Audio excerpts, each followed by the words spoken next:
केंद्र सरकार ने 14 मोबाइल मैसेंजर ऐप्स को ब्लॉक कर दिया है। इन मैसेंजर ऐप्स का इस्तेमाल आतंकी गतिविधियों में किया जा रहा था। इन मोबाइल मैसेंजर का ऐप आतंकी कर रहे थे। इन्हीं ऐप्स के जरिए आतंकियों को पाकिस्तान से मैसेज मिलता था। जिन ऐप्स को भारत सरकार ने बैन किया है उनमें Crypviser, Enigma, Safeswiss, Mediafire, B Chat, Conion, Element, Second Line, Threema जैसे ऐप्स शामिल हैं। रिपोर्ट्स के मुताबिक आतंकवादी जम्मू कश्मीर में अपने साथियों को मैसेज भेजने के लिए इन मैसेंजर्स ऐप का इस्तेमाल कर रहे थे। देश की कई जांच एजेंसियों की रिपोर्ट में इस बात की पुष्टि हुई है। उसके बाद सरकार ने इन ऐप्स पर बैन लगा दिया है। रिपोर्ट्स के मुताबिक इन ऐप्स का इस्तेमाल कश्मीर में आतंकवादी अपने समर्थकों और ऑन ग्राउंड वर्कर्स के साथ मैसेज भेजने और चैटिंग करने के लिए कर रहे थे।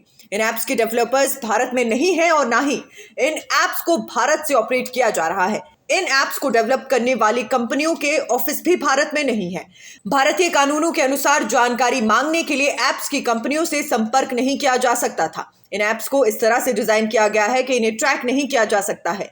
इसके अलावा इन ऐप्स के डेवलपर्स का पता लगाना भी मुश्किल है। विभिन्न एजेंसियों के माध्यम से गृह मंत्रालय ने पाया कि ये मोबाइल ऐप आतंकवादियों और उनके सहयोगियों को गतिविधियों में शामिल होने में मदद करते हैं। Nation speaks bureau report. केंद्र सरकार ने 14 मोबाइल मैसेंजर ऐप्स को ब्लॉक कर दिया है। इन मैसेंजर ऐप्स का इस्तेमाल आतंकी गतिविधियों में किया जा रहा था। इन मोबाइल मैसेंजर का ऐप आतंकी कर रहे थे। इन्हीं ऐप्स के जरिए आतंकियों को पाकिस्तान से मैसेज मिलता था। जिन ऐप्स को भारत सरकार ने बैन किया है उनमें Crypviser, Enigma, Safeswiss, Mediafire, B Chat, Conion, Element, Second Line, Threema जैसे ऐप्स शामिल हैं। रिपोर्ट्स के मुताबिक आतंकवादी जम्मू कश्मीर में अपने साथियों को मैसेज भेजने के लिए इन मैसेंजर्स ऐप का इस्तेमाल कर रहे थे। देश की कई जांच एजेंसियों की रिपोर्ट में इस बात की पुष्टि हुई है। उसके बाद सरकार ने इन ऐप्स पर बैन लगा दिया है। रिपोर्ट्स के मुताबिक इन ऐप्स का इस्तेमाल कश्मीर में आतंकवादी अपने समर्थकों और ऑन ग्राउंड वर्कर्स के साथ मैसेज भेजने और चैटिंग करने के लिए कर रहे थे। इन ऐप्स के डेवलपर्स भारत में नहीं है और ना ही इन ऐप्स को भारत से ऑपरेट किया जा रहा है। इन ऐप्स को डेवलप करने वाली कंपनियों के ऑफिस भी भारत में नहीं है। भारतीय कानूनों के अनुसार जानकारी मांगने के लिए ऐप्स की कंपनियों से संपर्क नहीं किया जा सकता था। इन ऐप्स को इस तरह से डिजाइन किया गया है कि इन्हें ट्रैक नहीं किया जा सकता है। इसके अलावा इन ऐप्स के डेवलपर्स का पता लगाना भी मुश्किल है। विभिन्न एजेंसियों के माध्यम से गृह मंत्रालय ने पाया कि ये मोबाइल ऐप आतंकवादियों और उनके सहयोगियों को गतिविधियों में शामिल होने में मदद करते हैं। Nation speaks bureau report. केंद्र सरकार ने 14 मोबाइल मैसेंजर ऐप्स को ब्लॉक कर दिया है। इन मैसेंजर ऐप्स का इस्तेमाल आतंकी गतिविधियों में किया जा रहा था। इन मोबाइल मैसेंजर का ऐप आतंकी कर रहे थे। इन्हीं ऐप्स के जरिए आतंकियों को पाकिस्तान से मैसेज मिलता था।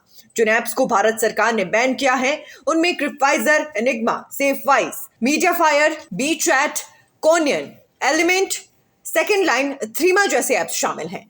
रिपोर्ट्स के मुताबिक आतंकवादी जम्मू कश्मीर में अपने साथियों को मैसेज भेजने के लिए इन मैसेंजर्स ऐप का इस्तेमाल कर रहे थे। देश की कई जांच एजेंसियों की रिपोर्ट में इस बात की पुष्टि हुई है। उसके बाद सरकार ने इन ऐप्स पर बैन लगा दिया है।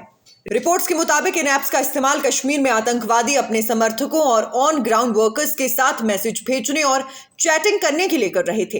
इन ऐप्स के डेवलपर्स भारत में नहीं है और ना ही इन ऐप्स को भारत से ऑपरेट किया जा रहा है। इन ऐप्स को डेवलप करने वाली कंपनियों के ऑफिस भी भारत में नहीं है।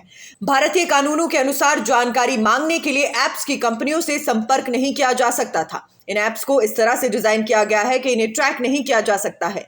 इसके अलावा इन ऐप्स के डेवलपर्स का पता लगाना भी मुश्किल है। विभिन्न एजेंसियों के माध्यम से गृह मंत्रालय ने पाया कि ये मोबाइल ऐप आतंकवादियों और उनके सहयोगियों को गतिविधियों में शामिल होने में मदद करते हैं। Nation speaks bureau report.